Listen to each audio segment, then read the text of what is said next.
anniversary of the '78 championship. Meantime, that man in the cage. Let's get Nick Swisher breaking down Nick Swisher. What do you think? Guys, hey, I haven't swung a bat, and I don't know how long. I'm a golf guy now, you know? So just to be able to be back here, man, to be on this field, to put this uniform on one more time, I mean, you guys know like I, man. It's an honor to be here each and every day, man. All right, Nick, great to have you with us. By the way, happy Father's Day. Happy Father's Day, yo. So what does this first Old Timers Day mean to you? I mean, you're not really an old-timer. You're 37. That's what I'm saying. I mean, the starting pitcher's older than me today, you know? I just didn't have the body, I guess, to get through. But I don't know, man. I think the things that come to mind, man, is pride, honor, passion, tradition. I mean, everything that the pinstripes stand for, man. There's only one organization that does it the Yankee way, and for myself, to be able to be part of all this, man, to put it on one more time, it's an honor to be here, man. I feel so lucky. You spent 4 noisy, loud, entertaining seasons.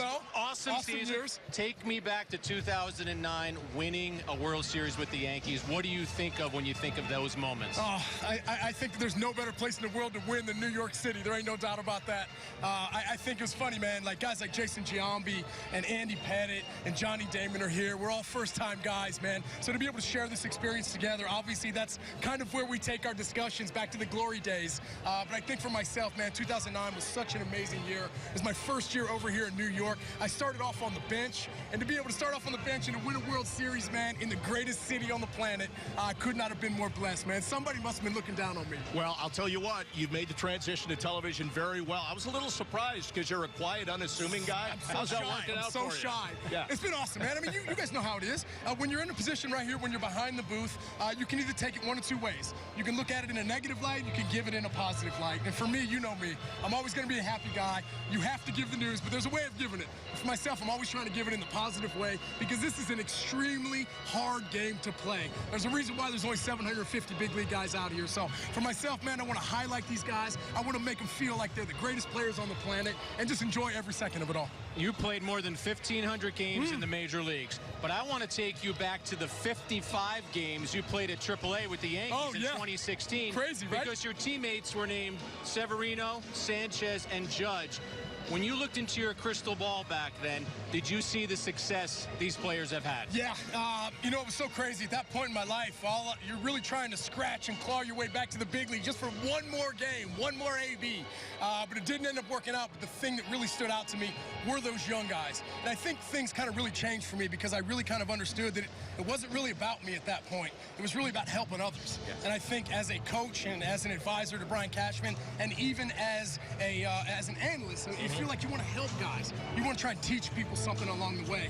So for myself, to be able to give those guys a little bit of the experiences that I've had, because I can relate to a lot of guys. Like, this game was really hard for me, man. I mean, I'm a career 250 hitter. That's nothing special. But for myself, to be able to be with those guys and to teach them the Yankee way, it was an honor for me to be in that locker room with those guys. And I'm so blessed to see my younger but bigger brothers over there having as much success as they're having. Well, the 245 home runs and the championship in 09, nothing to sneeze at, by the way. I mean, not bad. But I do wonder, obviously, there's a new wave of young Yankees in here, right? And when you walk around, people obviously want to talk about Aaron Judge. Yeah. So when they ask about him, do you just say, you're welcome? Because, yeah, right. Because when you signed with the Indians, he was the compensatory pick. I'm the gift that keeps on giving, you know? I mean, I just think in general, man, like everything worked out for a reason. From the moment I showed up here in New York City, man, my life just got noticeably more awesome, man, no doubt about it. And for myself to be here and to pass along that gift to the New York Yankees, you're welcome. But I just think for myself, I think more than the success he's had on the field, I'm more proud of him for the success, the way he's handled it off the field as well. He goes about it in an extremely quiet way. And you know, here in New York City, man, that blue-collar athlete, that blue-collar hard worker is very much appreciated in this town. And when you go out there and you're 6'7", it's hard to kind of get away from everybody else. But I could not be more proud of the man that he's turned himself into because everybody here in New York loves that kid.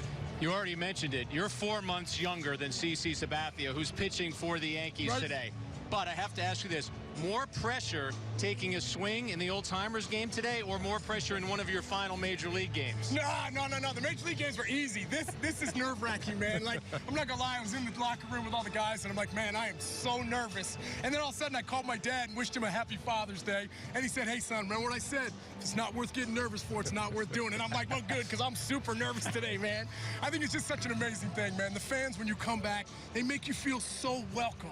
And I really, really appreciate that, man. New York York is a city that I'll always love. It was an honor for me to be here. And it's an honor for me to be here playing in this game today. So I assume we'll see you on the field, in right field, saluting the bleacher preachers again. I wish I could tell you that I'd be in right field, but your guy, Paul O'Neill's out there, and well, that's move him aside. That's kind of his thing. So I'm going to be right here on the hot corner at third base for a little bit, and then I told him, I was like, maybe I might eke out there for an inning or two, you know.